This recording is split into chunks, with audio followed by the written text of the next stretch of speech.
enfant porte sa pierre. On ne va pas baisser les bras. Ça va être encore un appel très fort.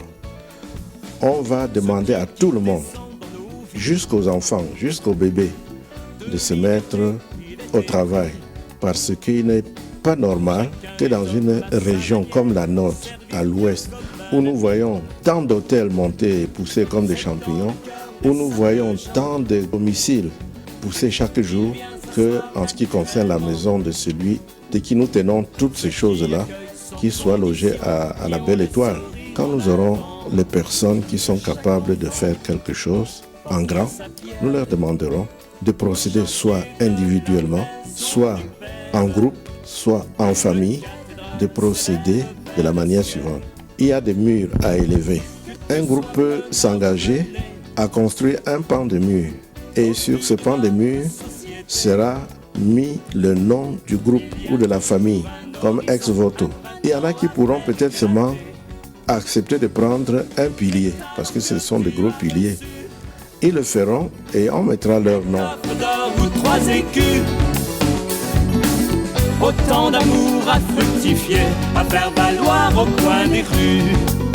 Que chaque enfant porte sa pierre au chantier de la mer. Le reporter qui arrive sur les hauteurs de Oukaha est tout simplement impressionné par l'envergure des travaux réalisés en quelques jours. À partir de l'hôtel qui surplombe la plateforme, on a une vue imprenable sur la nef. Cette surface qui est le cœur de la cathédrale fascine par sa superficie qui fait 3 fois un stade de football. Les travaux de remblai en cours en ce moment visent à donner de l'harmonie à cette plateforme. La plateforme coulée là, c'est encore le béton de propriété. Ici encore il y a un mur pareil à celui qui est derrière moi là. Oui. Ici. Donc ici d'abord on l'a laissé parce que c'est la voie pour porter le matériel. Donc d'ici je pense une semaine. Et vous voyez déjà les coffres qui sont disposés là, les planches là. Et c'est pour le coffrage ici. Il y aura aussi un mur qui aura la même hauteur de la plateforme. Oui. Donc ça va aussi être coulé, toujours dans le béton. Et après on va rembler. Une cathédrale s'élève vers le ciel. Les pierres précieuses du pardon pourront servir aux fondations. Elles sont les bases pour bâtir, pour s'élever et tenir bon. Pour ceux qui ne le savent point, il y a des pierres en tout terrain.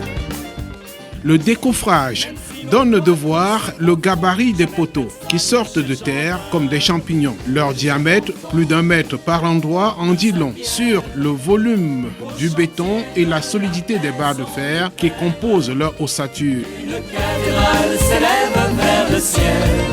Que chaque enfant porte sa pierre au chantier de la maison du Père. Une cathédrale s'élève vers le ciel. Rien n'est laissé au hasard dans la réalisation de cette seconde phase des travaux. L'électricien du chantier est à l'œuvre dès la réalisation des fondations.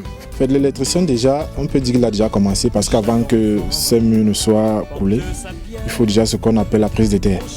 Donc il y a déjà le cuivre qui a été passé au sol avant les semelles là, oui, qui va relier tout le bâtiment. On la joint avec la ferraille des semelles, oui, avec un câble, un cuir nu de 25 mm qui est déjà là au sol. Et maintenant, après le coulage, on va le cheminer jusqu'au tableau de distribution, un grand tableau de distribution dont l'arrivée de l'énergie. Donc l'électricité déjà, il a déjà commencé parce que on va ensemble. À l'allure où vont les travaux, on pourra dans les prochains mois voir le squelette de la méga sculpture qui s'implante sur les hauteurs de Oukaha. Chaque enfant porte sa pierre au chantier de la maison du Père. Une cathédrale s'élève vers le ciel. Que tu sois meneur ou mené,